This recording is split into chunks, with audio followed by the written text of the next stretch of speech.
Welcome प्यारे बच्चों, BSTC की आपकी एग्जाम की प्रिपरेशन में आज हम आप लोगों की डिमांड पर वापस आपके लिए प्रेपोजिशन ट्रिक लेकर आए हैं। जी हाँ, ये प्रेपोजिशन ट्रिक का हमने एक वीडियो और बनाया था आप लोगों के लिए, लेकिन आप लोगों ने कमेंट बॉक्स में कहा कि सर अभी कुछ और वीडियोज इसके लेकर आइए ताकि हमारे बहुत अच्छे से समझ में आ सके। ये आज हमने मात्र 7 क्वेश्चंस लिए हैं, थोड़ा थोड़ा पढ़ेंगे लेकिन अच्छे से पढ़ेंगे। आइए समझते हैं पहला क्वेश्चन। कंपटीशन में आपको कैसे माइंड को यूज करना होता है, क्योंकि टाइम बहुत लिमिटेड होता है बेटा। पहला क्वेश्चन दिया हुआ है, सी सा समवन ड्राउनिंग द कैनल, यानी कि उसने देखा कोई व्यक्ति क्या कर रहा है, नहर अपने आप निकलेगा, नहर में डूब रहा है। अब आपको पता है में किसके लिए आता है, ठीक है, वो कमरे में है तो हम क्या कहते हैं, he is in the room, कहते हैं ही इज इन रूम, कहते हैं इन, कहते हैं में के लिए। इंग्लिश में सीधी सी बात है, आप लोग देख लीजिए, ज्यादातर में का मतलब होता है अंदर। क्या होता है, अंदर। क्या होता है, अंदर। अंदर के लिए हम क्या काम में लेते हैं, इन, यानी सीधा सा आपको कहीं नहीं जाना है, डायरेक्ट आप यहां पहुंच जाओगे और डी आप यहां पर फिल कर दोगे। यानी कि उसने देखा कि वो नहर में डूब रहा था, ठीक है, ड्राउनिंग, डूब रहा था नहर में। नहर होती, नदी होती, समुद्र होता, जो भी होता, लेकिन जब अंदर डूब रहा है, ठीक है, जब हम किसी परिधि में अंदर होते हैं, ठीक है बेटा, किसी में परिधि में जब हम अंदर होते हैं एक, तो फिर इन काम में लेते हैं। लेकिन अगर यही पानी है, ठीक है, यही पानी है, इस पानी में अगर कोई गति करके अंदर जाता है, ठीक है, आपने कोई पत्थर भी फेंका, सिक्का भी फेंका, तो वो ऐसे अंदर आएगा गतिशील होकर, ठीक है। तब फिर हम गतिशील होकर आता है तो फिर इनटू काम में लेते हैं। क्या लेते हैं, काम में इनटू, जब वो गतिशील होकर अंदर आता है, ठीक है। अब चाहे वो पानी में आ रहा हो या फिर वो चलकर कमरे के अंदर आ रहा हो, लेकिन ऑलरेडी अंदर है, चाहे नदी में है, कहीं भी है, तो इन काम मिलेंगे, डायरेक्ट पहुंच जाओगे। बस आपको चारों पर जैसे आपकी नजर पड़ी सीधा फिल कर दोगे, सही वाला, ठीक है। नंबर 2, ही कैम बैक 3 वीक्स। अब यानी कि सेंटेंस को थोड़ा ध्यान से समझे। मैं ये नहीं कहता कि पूरे मीनिंग्स आपको आ जाएंगे, 12th पास बच्चे होते हैं, हो सकता है कोई चीज भूल जाए, लेकिन 5 में से 4 भी आ गए, 3 भी आ गए, तब भी सही हो जाएगा। अब ये तो सारे आ जाएंगे आपको।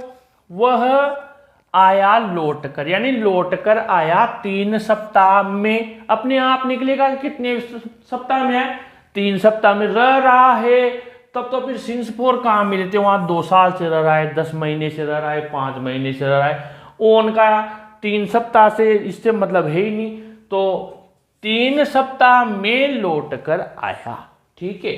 तो इन अपने आप यहां पर सी फिल कर देंगे। आगे बढ़े, the glass fell down on the ground, ठीक है, यानी ग्लास फेल यानी गिर गया ग्राउंड पर, जमीन पर, ठीक है। एंड ब्रोक और टूट गया, पीसेज यानी टुकड़े टुकड़े में। अब ये जो ग्लास था, ये ग्लास यहाँ पर टूट कर अलग अलग टुकड़ों में निकल गया, फूट गया, टूट गया। जब कोई चीज एक होकर अलग अलग टुकड़ों में बिखर जाती है, ठीक है, उसके लिए एक वर्ड है ब्रोक के बाद में आता है, मैं आपको बता देता हूं, और वो फिक्स प्रेपोजिशन ही मान लीजिए, और वो है इनटू। क्या है, इनटू, यानी कि ब्रोक इनटू पीसेज, अलग अलग टुकड़ों में गतिशीलता हुई, गति हुई गति, टूटा पूरा बिखरा, तो ब्रोक इनटू पिक्स है ये, तो यहां पर आपके बी आ जाएगा। ऐसे बनाते हैं, आराम से एक बार नजर पड़ेगी उसमें बना दोगे। He escaped the jail last night, ठीक है। अभी आप अगर 12th पास आउट हुए हैं या अभी आपने एग्जाम दिया है या 1 साल हुआ है, तो विस्टास में द एनिमी चैप्टर आपने पढ़ा होगा। तो जो टॉम था अमेरिकन सोल्जर, वो क्या था, एस्केप्ड ही हुआ था, यानी बचकर भागा था, ठीक है, किसकी, जापानी सोल्जर की पकड़ से। वहां पर भी ये मीनिंग आया था, जो इंटेलिजेंट बच्चा है उसको आसान आराम से आ जाएगा। एस्केप्ड के बाद एक फिक्स प्रीपोजिशन होता है, ठीक है बेटा, जिंदगी भर। इनके साथ तो चेंज हो जाएगा लेकिन इसके साथ चेंज नहीं होगा, ठीक है। मैंने क्या बोला, इसके साथ तो चेंज हो जाएगा, सॉरी ये और जो टाइम वाले हैं और है, बाकी एस्केप्ड के साथ फिक्स है।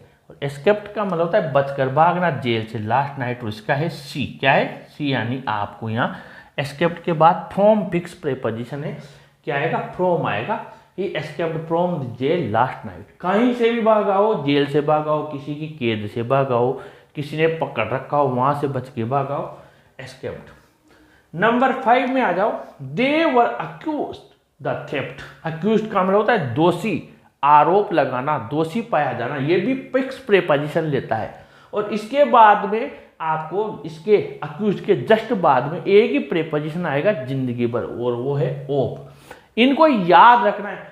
किसी में तो आपको ट्रिक में बता रहा हूं, किसी में फिक्स होता है बेटा, इसका मैं कुछ नहीं कर सकता, इंग्लिश अपनी यहां पर बनी नहीं है। ये जो वर्षों से चला आ रहा है सिस्टम ग्रामर का, वही यानी अक्यूज्ड के बाद आपको फिक्स याद रखना है ऑफ।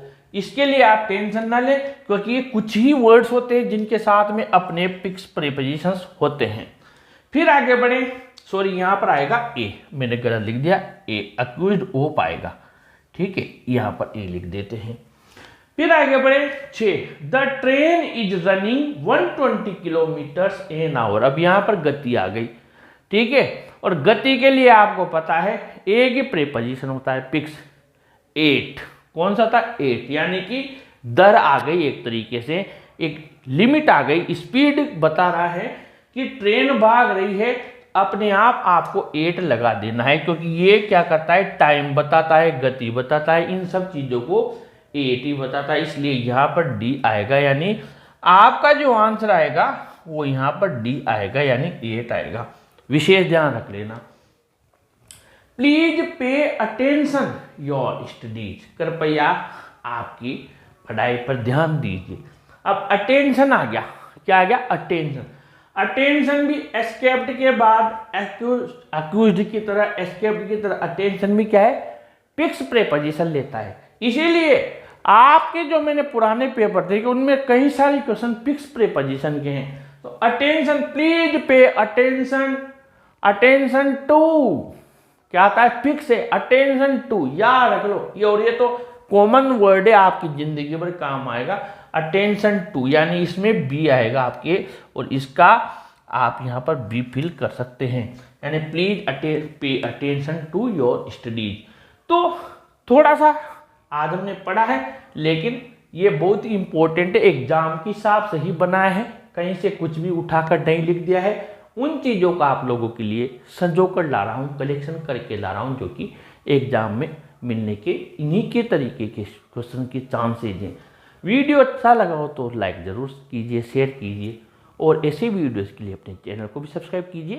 Thank you.